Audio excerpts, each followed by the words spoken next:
All right, today we are checking out I Think You Freaky by Antwoord. Cool story about this song. Me and my high school girlfriend at the time, we were on senior snowball court and we wanted to come out to this song, but our teachers wouldn't let us. All right, I Think You Freaky by Antwoord. Hey, are you insert name here? My little sister told me you weren't liking and subscribing to our channel. Oh, you just weren't thinking about it? Well, buddy, you better start thinking about it. And then you better actually do it. Don't make me tell you twice. Bitch. Some people think Yolandi Visser, this is Yolandi Visser, some people think she's hot. What is up with that? I get the petiteness. What I don't get is the rat-fucked haircut. She looks like every crust punk dude I have ever seen. It's not hot, it's supposed to be trashy. But that's probably what it is for you, Liam. It's probably the trashiness. Disgusting, dog. It's just not for me. And I get the trashy aesthetic. Don't get me wrong, I do. I understand what they're trying to do with how they present themselves. Ninja looks like he's fucking 85, dude. Yes, they're supposed to be trashy South African kids. Ooh, scary in the dark tub. Gross. Yeah, Ninja's gross, dude. He's just a gross guy. You can't say it ain't a fucking bop, though. Ooh, dark eyes. It's freaky. Now, this is a thing. This has been done so many times. One person's sitting still, and the other person's dancing so effing hard. We recently just saw it in the, I think it was the bad guy video, wasn't it? I think Phineas is just standing there like stock still and Billy is going fucking crazy. This we've seen in videos forever and it's still dope. It works. It definitely works too in like a ramping way. Like somebody all the way to going crazy and somebody's like hanging out with it. Especially when you got a strong, really digital melody. I think it's a good choice. Really, they do have a great aesthetic for this video. The color palette is so washed out and gray. It's so dark that it's so gross and grimy and gritty. It's a very aesthetically concrete video. See, like, okay, I get it. Like, look at how thin she is. I get that that's aesthetically pleasing. But you guys, I remember when this song came out. This was like their big one.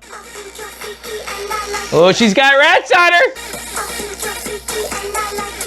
Oh, the hands touching her, this gross and sexual music, and especially music that's made to make you uncomfortable, does that all the time. It's like the gross and unsettling and the sexual together, or the violent and the sexual together. And people think that that's bad because for some reason, people think music, it's a tacit approval, recommendation of something, where the guy who made Criminal Minds, you wouldn't think, this guy's probably a serial killer. No. He's making a show. They're making art here. The guys in Cannibal Corpse, when they're talking about killing somebody in their basement, they don't kill people in their basement. They're making a horror movie, but their version of the horror movie art is a horror song. And that's what you kind of see here as well, across all types of media. Because that is attractive to humans for whatever reason. Sex and violence is very in our DNA. It's very in our 8 brains. It's as old as the Bible. Lots of sex and violence in the Bible. It's just something that's attractive to humans. It's something that you want to engage with, but kind of keep at an arm's length. It's interesting.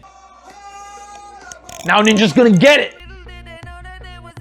Now, hey, musically, and I hate to stop the build, but musically this is a really good build. And at the time, you guys gotta understand where house music and where dubstep and where techno and where all that interacted with the pop landscape, where that was at. And these revs of the beat were fucking huge, you guys. Not even just in the rave context, but the build of the beat in tempo and intensity, humongous in all different musics at this time. And guess what? Ninja's verse here is really good. He does a great job with the charisma. He does a very good job, I think, with the lyrics. He really matches the intensity and the ramp. I think it's a really well done part.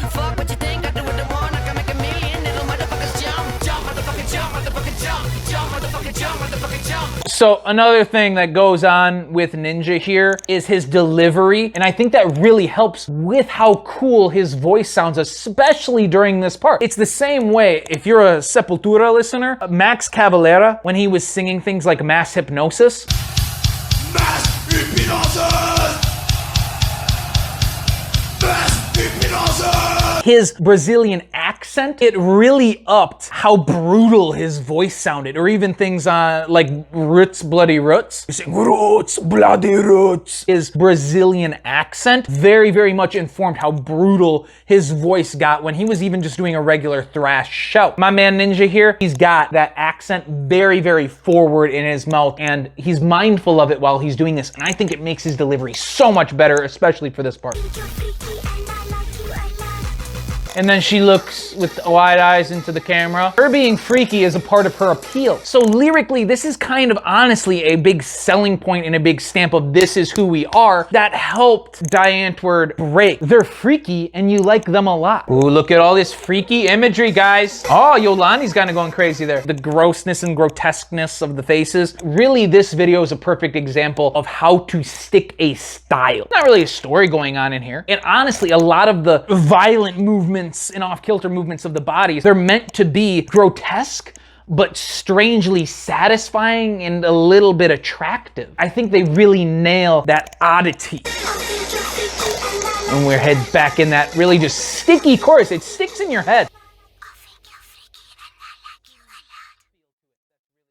And of course, ending with Yolandi's whisper, perfect for who they put Yolandi as, but you can't help but like it. This song is the intersection between freaky and kind of grotesque and trashy and dark and grimy and gritty and dirty and gross, with it's still kind of attractive. And can you find attraction and likability and party and coolness in this? And that's been around for a long time. Let's just take it to hippies. Like, part of the thing was like, oh, you dirty hippies. Or let's just take it to punk music. Spitting and being gross and being offensive and sneering. They weren't trying to look pretty in their publicity shots. They were trying to look gross and grubby and standoffish and fuck you. That's what this is. People debate all the time what punk is or what punk still is. This is trying to bring that punk aesthetic. They're doing it with pop and techno. All these different genres of the time, these electronic genres, and they're crushing it. And Yolandi's got such a singular voice, and she's so tiny and it's so high that there's like this weirdness to it, like, oh, it's gross, why is she there? Like, she's maybe like too little and feminine and petite for this, while Ninja's like really gross looking and like he's got this rap style that's just more and more intense. That's what this song is, and that's why this song and this video especially are important, is it shows you just another example of entertainment and culture where it's gross and disturbing and dirty, but also strangely attracting and strangely cool. And there's a part of you that wants to be a part of that.